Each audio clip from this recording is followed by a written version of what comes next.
बिस्मिल्लाहिर्रहमानिर्रहीम। आज हम डिस्कस करेंगे ब्रोंस्टन लोरी कॉन्सेप्ट। ब्रोंस्टन लोरी कॉन्सेप्ट दो साइंसदान थे बेटा, जिन्होंने 1923 में एसिड और बेस का कॉन्सेप्ट दिया।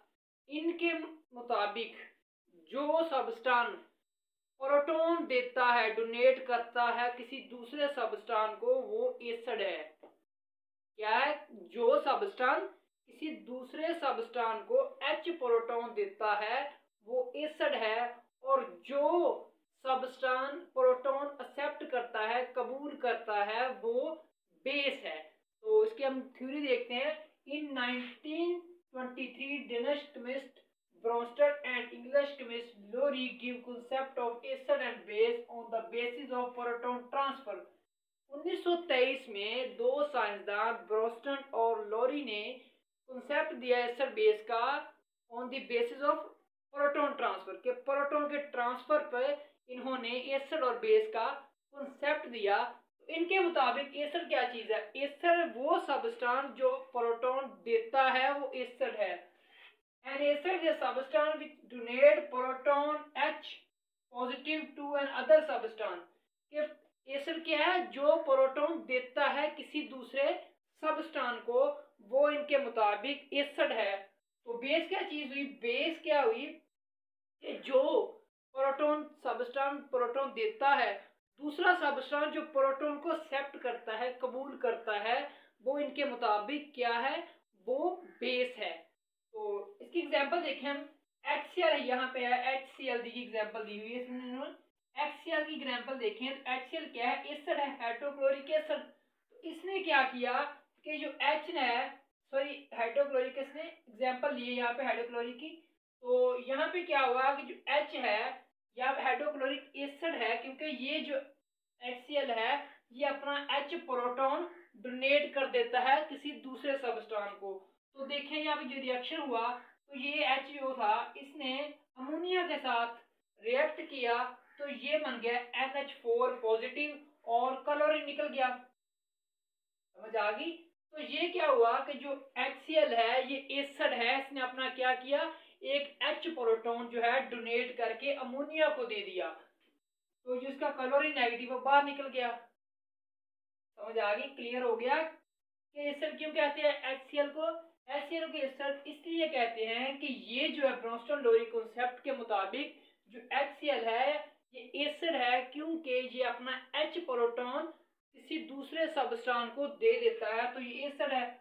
इसी तरह एक और एग्जांपल देखते हैं हम। HCl plus H2O। तो जब बेटा rate of reverse, rate of forward reaction होगा, रेट ऑफ फॉरवर्ड रिएक्शन का हमें पता है ना, हमने पहले चैप्टर में डिस्कस किया कि रेट ऑफ फॉरवर्ड रिएक्शन क्या चीज है। रेट ऑफ फॉरवर्ड रिएक्शन वो चीज है जो जब दो रिएक्टर मिले, तो वो रिएक्टेंट के मिलने से जो प्रोडक्ट बने हमारे पास, वो रेट ऑफ फॉरवर्ड रिएक्शन है, रेट ऑफ फॉरवर्ड रिएक्शन है। तो रेट ऑफ रिवर्स रिएक्शन क्या होगा कि जब जो प्रोडक्ट हमारे पास बना है वो डीकम्पोज होकर दोबारा मिलके हमें रिएक्टर बना दे, तो उसे हम कहते हैं रिवर्सिबल रिएक्शन। तो ये ऊपर वाली लाइन है, ये रिप्रेजेंट कर रही है रेट ऑफ फॉरवर्ड रिएक्शन को। इसमें क्या हुआ कि जो H है, जो हाइड्रोक्लोरिक एसिड है, यहाँ पे हमने एसिड यूज किया है हाइड्रोक्लोरिक एसिड, और ये हमने water as a base use किया है, एज अ बेस। तो क्या हुआ कि जो H है, जो एसिड है, इसने अपना एक H जो है वो डोनेट कर दिया बेस को, वाटर को। तो जो प्रोडक्ट बना हमारे पास वो बना H3O पॉजिटिव और क्लोरीन निकल गया। ये है रेट ऑफ फॉरवर्ड रिएक्शन में, जब दो रिएक्टेंट मिलके प्रोडक्ट बना रहे हैं तो रेट ऑफ फॉरवर्ड हो रहा है। तो ये जो रिएक्टेंट थे, इनके मिलने से हमारे पास ये प्रोडक्ट बना।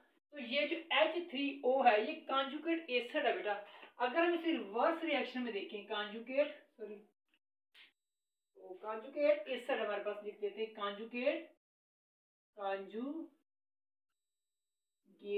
एसिड। ये मैं आपको रीजन बताता हूँ ये क्यों है कॉन्जुगेट एसिड और बेस। तो देखें, ये रेट ऑफ फॉरवर्ड रिएक्शन है, इसमें क्या हुआ? रिएक्टेंट के मिलने से प्रोडक्ट बना। अगर हम रेट ऑफ रिवर्स रिएक्शन देखें, तो ये क्लोरीन जो निकली है ये दोबारा से यहाँ से एक प्रोटॉन लेगी और दोबारा HCl बना देगी। तो इसलिए जो क्लोरीन है वो कॉन्जुगेट बेस है HCl की। क्लियर हो गया। अगर ये क्लोरीन यहाँ से प्रोटॉन ले H3O से, तो दोबारा क्या बन जाएगा, HCl एस्टर बन जाएगा ना। तो इसलिए जो क्लोरीन है वो कॉन्जुगेट बेस है HCl की। HCl एसिड हाइड्रोक्लोरिक एसिड की कॉन्जुगेट बेस है हमारे पास क्लोरीन। इसी तरह देखें H3O, अगर ये H जब क्लोरीन यहाँ पे ले लेगी, इसके पास क्या बन जाएगा, H2O दोबारा। इसलिए ये कॉन्जुगेट बेस है, सॉरी कॉन्जुगेट एसिड है बेस की। कि जब ये देखना, जब इसने प्रोटॉन लिया तो ये कॉन्जुगेट एसिड बन गया। क्यों कि इसने एसिड से प्रोटॉन लिया। जब रिवर्स रिएक्शन होगा तो क्लोरीन इससे एक ले लेगा, अपना प्रोटॉन ले लेगा, तो क्लोरीन बन गई कॉन्जुगेट बेस, और ये कॉन्जुगेट एसिड बन गया इस बेस का एसिड बन गया। ये मैंने लिखा है reversible reaction chlorine take proton from H3O। Reversible reaction में क्या होगा कि क्लोरीन अपना एक प्रोटॉन लेगा एंड फॉर्म HCl अगेन, वो दोबारा HCl बना देगा। देयरफॉर इसलिए chlorine conjugate base of HCl acid. इसलिए जो क्लोरीन है वो कॉन्जुगेट बेस है HCl हाइड्रोक्लोरिक एसिड की। इसी तरह ही सिमिलरली इसी तरह H3O is a conjugate acid of H2O। इसी तरह ही जो H3O है पॉजिटिव है, ये है कंजुगेट एसिड है बेस का, H2O बेस का कंजुगेट एसिड है।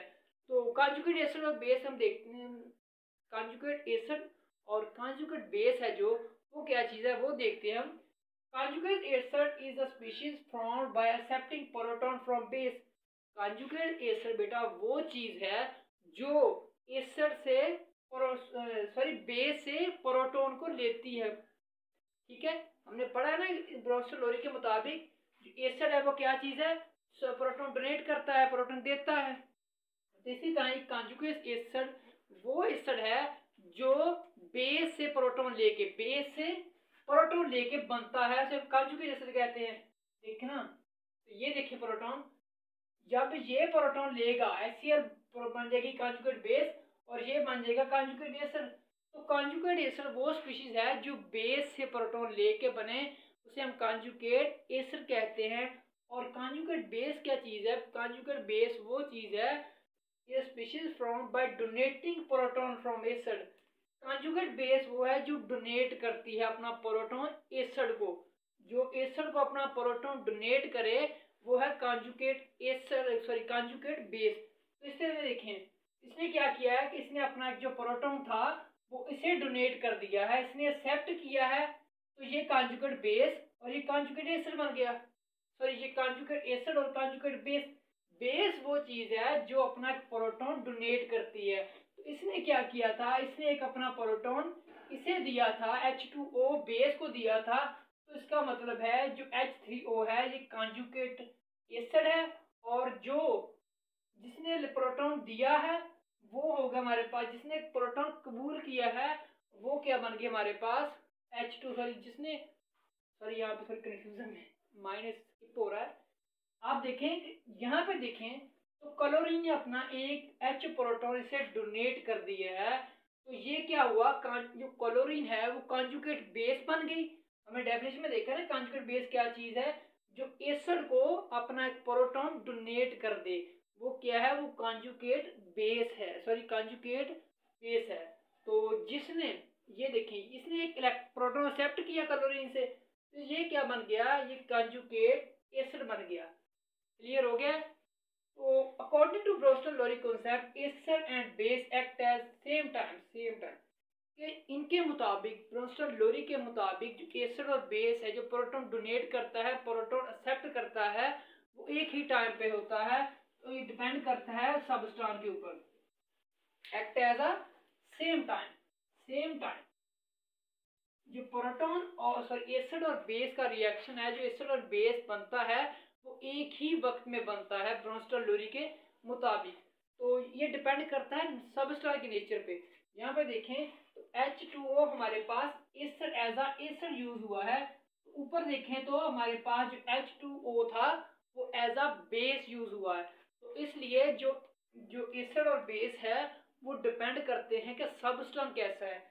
अमोनिया है, यहाँ पे H2O जो था, जो एसिड यूज हो रहा है, और यहाँ पे जब हाइड्रोक्लोरिक एसिड था तो H2 as a base use हो रहा था, तो हमारे पास NH4 और OH निकल गया। ठीक है, ये था थोड़ा बहुत कॉन्सेप्ट। इसकी लिमिटेशन रहेगी वो इंशाल्लाह हम कल डिस्कस करेंगे। बहुत इंपॉर्टेंट शॉर्ट क्वेश्चन है वो लिमिटेशन वाला, वो पेपर में पूछ सकते हैं। Write about two limitation of Bronsted Lowry concept, तो इसलिए वो छोटा सा टॉपिक है, 2-3 लाइनों का, तो आपको इंशाल्लाह कल समझाऊंगा ताकि आपका ये शॉर्ट क्वेश्चन है वो क्लियर हो जाए। Important short question as a long question में पूछ सकते हैं कि write about Bronsted Lowry concept and its limitation.